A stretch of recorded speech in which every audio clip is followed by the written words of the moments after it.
Hello guys, तो आपका स्वागत है हमारी एक और नई वीडियो में, जिसमें आज हम सीखने वाले हैं टैली के काफ़ी इंपॉर्टेंट टॉपिक, जो कि आज हमारा क्या है, पोस्ट डेटेड चेक।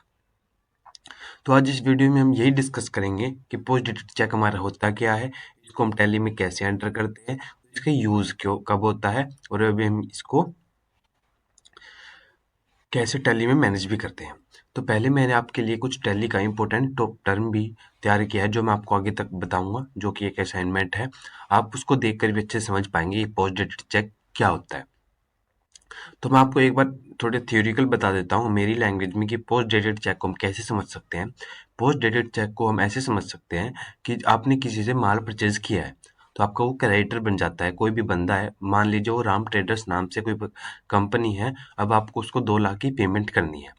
तो आप कहते हैं कि अभी तो हमारे पास पैसा नहीं है, क्या कहते हैं कि अभी तो हमारे पास पैसा नहीं है, लेकिन 10 दिन बाद या 20 दिन बाद हमारे पास हमारे अकाउंट में पैसा आ जाएगा, तो आप ये चेक ले लो और आप इसको 10-15 दिन के बाद इस चेक को विड्रॉ कर लेना, और आपको अपना पैसा मिल जाएगा। तो इसी के लिए हम पोस्ट डेटेड चेक का यूज़ करते हैं, ताकि उसकी एंट्री का इफेक्ट हमारे अकाउंटिंग सॉफ्टवेयर पे भी ना पड़े, हमारे टैली पर कोई इफेक्ट ना हो, बस वो टैली जो हमारी जो एंट्री है वो रिकॉर्ड हो जाए। मेन पर्पस यही होता है कि हम टैली में पोजीशन चेक का यूज़ करते हैं।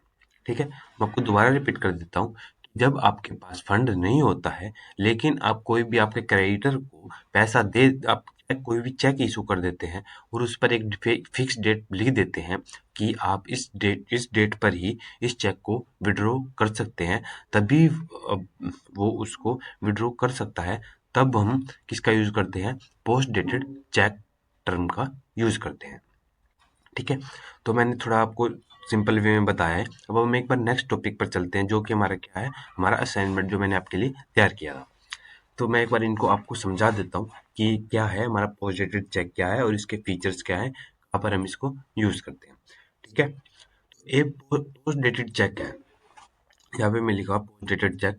Post dated cheque is one that the receipt can use on a future date. इस लाइन का मतलब क्या है कि एक पोस्ट डेटेड चेक है, जो जो एक ऐसा चेक है जो रिसिप्टर है, मतलब कि जिसको हम चेक दे रहे हैं और जिसको चेक रिसिप्ट हो रहा है, वो उसका यूज केवल फ्यूचर में कर सकता है, प्रेजेंट में उसका यूज नहीं कर सकता है। ठीक है, such cheques are not payable until the date written on the face of the cheque. इसमें क्या लिखा हुआ है कि जो आपका चेक है वो नॉट पेबल है, मतलब कि पेबल नहीं माना जाएगा जब तक कि उस पर जो आपने डेट लिख रखी है कि 10 दिन बाद 20 दिन बाद हम इसको विड्रॉ कर सकते हैं, तब तक वो डेट क्रॉस नहीं हो जाती है या उस डेट पर वो विड्रॉ नहीं कर देता है, तब तक वो क्या माना जाता है, नॉट पेबल चेक माना जाता है। ठीक है, और आगे क्या है, इन द अकाउंटिंग बुक्स में with the issuer and the receipt the transaction will not be recorded until the date provided on the check। इसमें क्या लिख रखा है कि जो भी जब भी हम वो चेक इशू करते हैं, वो रिसिप्टर एक इशूअर होता है, जो चेक इशू करता है वो इशूअर कहलाता है। ठीक है, और ये रिसिप्टर होता है। रिसिप्टर कौन होता है, जो जिसको हम चेक वो देते होते हैं या जिसको जो चेक मिल रहा होता है, तो रिसिप्टर कहलाता है। तो इसमें आप आगे क्या लिखा हुआ है कि will be not recorded. Record जो भी हमारी जो ट्रांजैक्शन है वो रिकॉर्ड नहीं होती है जब तक कि उस पर जो डेट प्रोवाइड कर रखी है वो ना आ जाए या और उस पर वो विड्रॉ ना कर ले जो हमारा रिसिप्टर है। तो यही इस लाइन में लिखा हुआ कि हमारी जो भी हमारा post of dated of cheque है, तब तक रिकॉर्ड नहीं हो सकता है जब तक कि जो उस पर डेट लिखी हुई है वो क्रॉस ना हो जाए या और उस पर विड्रॉ ना कर ले हमारा रिसिप्टर। ठीक है, नेक्स्ट हम क्या है, टेलीग्राम डेटेड फीचर में क्या है, you can mark an entry as post dated cheque and specify the date on which cheque was received on issued. इस पे क्या लिख रखा है, जो हम एक पोस्ट डेटेड चेक एक एंट्री मार्क कर देते हैं, मतलब कि डेट मार्क करते हैं, और जो जिस पर ही उस जो चेक है उसका इशूर माना जाता है, रिसिप्ट और इशूड का, कि ये अब हमने चेक इशू कर दिया है। सिंपल वे में बताऊं कि जब भी हम कोई पोस्ट डेटेड चेक यूज करते हैं और उस पर जो डेट लिखी हुई है वो तभी इशूर माना जाता है जब उस पर किसी ने उसको रिसीव किया है या इशूड किया है। ठीक है, transaction will be automatically affect accounting. जो जो ट्रांजैक्शन हम कर रहे हैं वो ऑटोमेटिकली इफेक्ट कर देती है अकाउंटिंग को, ही date the post of dates of cheque. इसमें क्या लिखा हुआ है कि जैसे कि मैंने एक चेक इशू किया है 1 अप्रैल को, ठीक है, 1 अप्रैल 2024 को। लेकिन वो चेक मैंने उसको कहा है कि 20 अप्रैल को आप इसको विड्रॉ करना, ठीक है। तो अब वो जो हमारा रिसिप्टर है वो ये तो नहीं देखेगा कि मैं इसको 20 को करूंगा, वो क्या पता भूल जाए, और हमारा इश्यूअर है वो भी क्या पता भूल जाए। तो दोनों दोनों अपने अकाउंट्स में एक एंट्री पास आउट करते हैं जिसको कहते हैं पोस्ट डेटेड फीचर।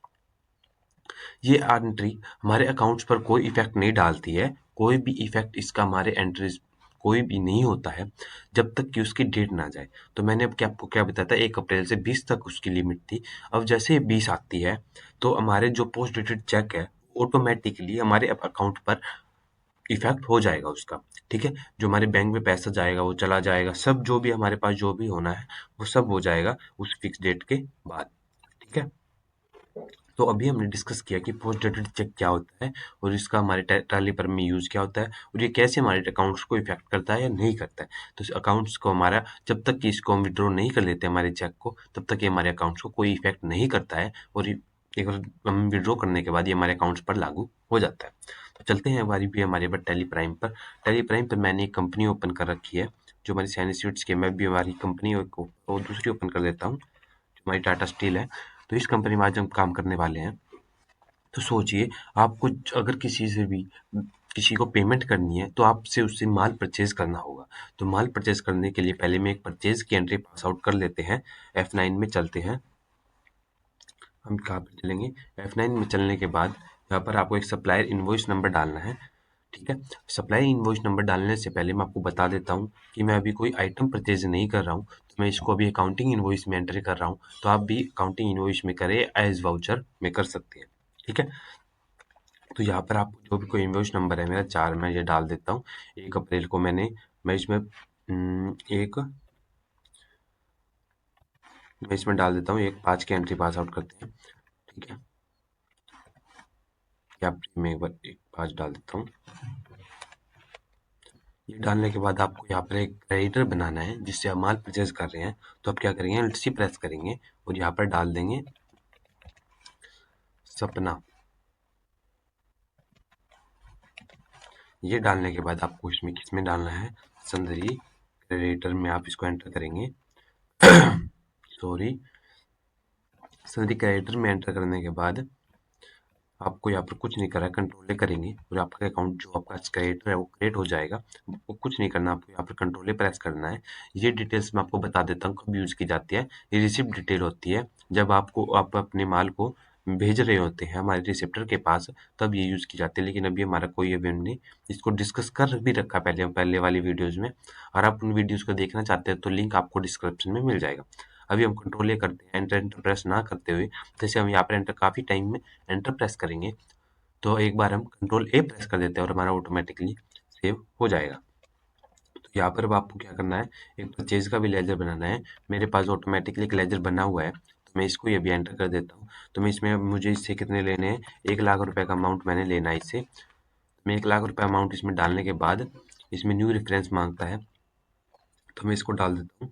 S4 के नाम से बना देता हूँ मैं इसका। यहाँ पर 1 लाख रुपए दिखा रहा है, ठीक है।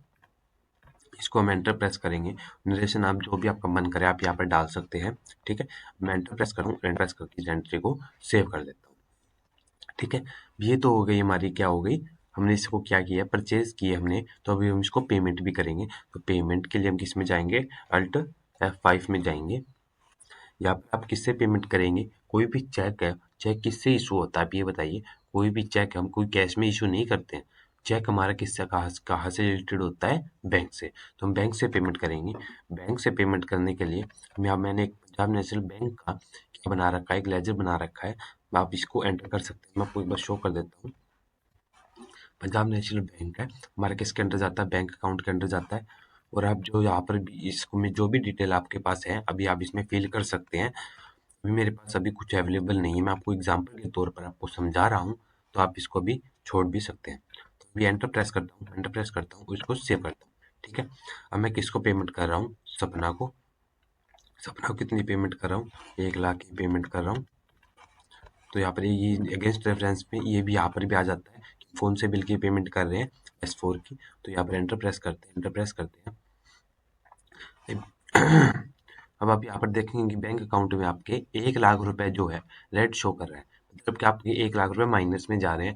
ऐसा क्यों हो रहा है? क्योंकि अभी हमारे पंजाब नेशनल बैंक में कोई फंड नहीं है, तब भी हम उसकी पेमेंट कर रहे हैं, तो हमारे पास अभी माइनस में अमाउंट जा रहा है। जब हम पंजाब नेशनल बैंक में पैसे को क्रेडिट कर देंगे या उसमें डाल देंगे, तो अब ये बैलेंस हमारा बैलेंस हो जाएगा।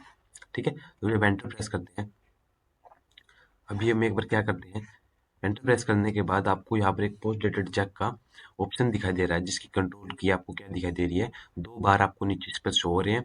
इसका मतलब कि आपको कंट्रोल प्रेस करना है, और ऊपर टी शो हो रहा है, इसके मतलब क्या है, कंट्रोल के साथ आपको टी प्रेस करना है। ये करते ही आपको ऑप्शन हो जाता है status of post dated check. तो आप क्या करेंगे, एंटर प्रेस करेंगे, एंटर प्रेस करेंगे, यहाँ पर आपको आ गई है जो डिटेल आपने पोस्ट डेटेड चेक के अंडर डालनी है।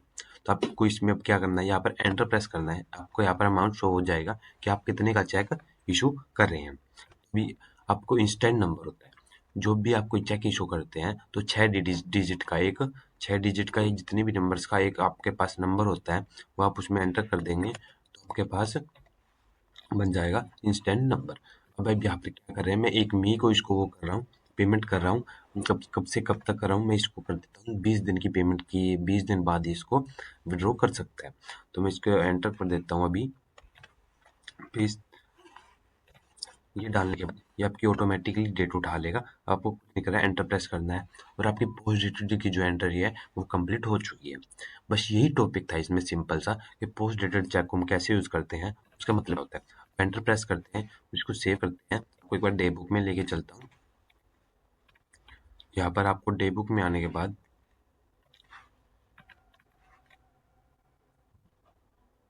ये रही आपकी एंट्री यहाँ पर शो हो रही है कि आपने पंजाब नेशनल बैंक से पेमेंट की है, लेकिन अभी पोस्ट डेटेड वर्जन में है। पर भी आपको अभी शो कुछ पेमेंट वाउचर में है, आपको यहाँ पर पंजाब नेशनल बैंक में है, पोस्ट डेटेड चेक में है। अब मैं आपको आगे बता देता हूँ, जब ही हमारी 20 तारीख क्रॉस हो जाती है, 20 तारीख को ये विड्रॉ कर लेता है हमारे अमाउंट को, तो ये हमारे अकाउंट्स पर कोई इफेक्ट नहीं करता है। मतलब कि 20 तारीख के बाद ये हमारे अकाउंट्स को इफेक्ट करेगा, अभी इसका हमारे अकाउंट्स पर कोई इफेक्ट नहीं होगा। ठीक है? तो आज की वीडियो में मैंने आपको बताया कि पोस्ट डेटेड चेक का यूज़ क्या होता है, हम इसको टैली में कैसे यूज़ करते हैं, और कोई भी बिजनेस के लिए इसका यूज़ किया है, और इसको टैली में मैनेज भी कैसे करते हैं। तो हमने 3-4 टॉपिक आपको एक सिंपल वे में बताए हैं। हमने साथ के परचेज की एंट्री भी कवर की है, और लेजर को क्रिएट करने की भी कवर की है। तो आपको जो अच्छा लगे, आप इसमें से जो भी आपको स्टेप अच्छे लगे, आप हमें कमेंट में ज़रूर बताइए। और आपको कौन सी चीज़ अच्छी लगी है, आप हमें कमेंट में ज़रूर बताना। बाकी जुड़े रहिए हमारे चैनल के साथ और भी टैली की इंफॉर्मेटिव वीडियोस देखने के लिए।